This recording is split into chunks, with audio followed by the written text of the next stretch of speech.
Welcome to the last breakfast. Please enjoy the video. In this video, I will explain how to use less filler words. First, let's identify those common culprits like like, and you know.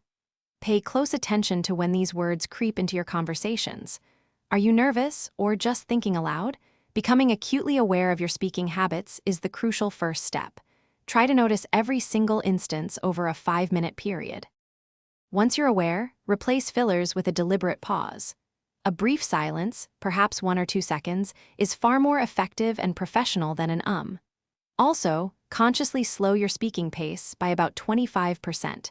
This gives your brain more time to formulate thoughts clearly. Aim for sentences with 10 to 15 words, making your message more impactful. Preparation is key.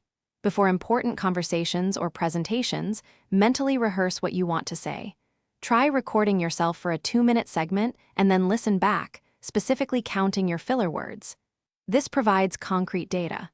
Additionally, practice impromptu speaking by giving yourself a random topic and speaking for 60 seconds without any fillers.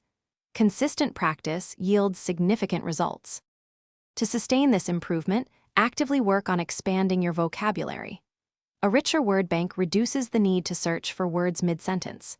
Ask a trusted friend or colleague for honest feedback on your speaking. An outside perspective is invaluable. Remember, this is a journey, not a sprint. Celebrate every small victory, like a 5% reduction in filler words, to stay motivated for lasting change. Thanks for watching. If this was helpful, leave a like and consider subscribing. See you next time.